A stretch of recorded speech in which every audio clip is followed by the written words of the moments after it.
Mufid Elfki, a 30-year-old Rochester business owner, now faces a 7-count indictment, including 3 counts of attempting to provide material support and resources to ISIS and 1 count of attempted murder of current and former U.S. military members, along with weapons charges. Federal prosecutors announced the grand jury indictment Tuesday, several months after Elfki's arrest in a parking lot sting involving an FBI informant. U.S. Attorney William Hochul spoke at a press conference after the May arrest.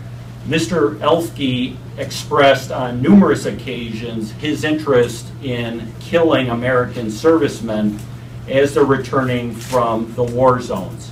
He also spoke about also hurting members of the Shia Muslim community here in Rochester. Much of the investigation involved the FBI and the Rochester Joint Terrorism Task Force tracking Elfki using informants and his social media accounts.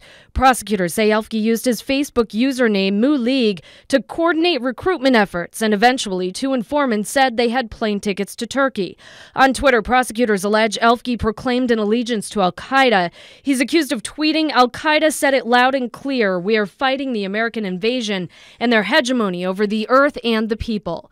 Gary Craig, with our content partner, the Rochester Democrat and Chronicle, started covering the case in May. We got the sense that he wasn't that well, even though he had this pizza place and convenience store, that he wasn't really that well known in the community.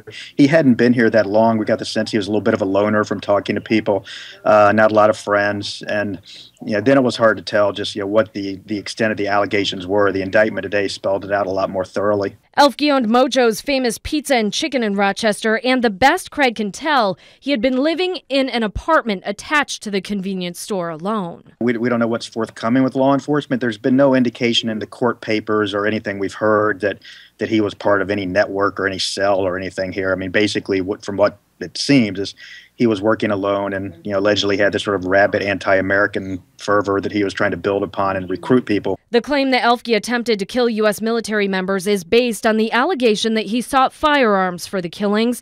The firearms possession charge carries the strongest maximum possible sentence of the 7 counts, which is life in prison. He's scheduled to be arraigned in court Thursday. The court documents allege Elfki and one of the informants were here in Buffalo in April to get a passport for that informant. Elfki is accused of telling the informant he'd likely be building bombs, operating a cannon, and acting as a sniper for ISIS once he got to Syria.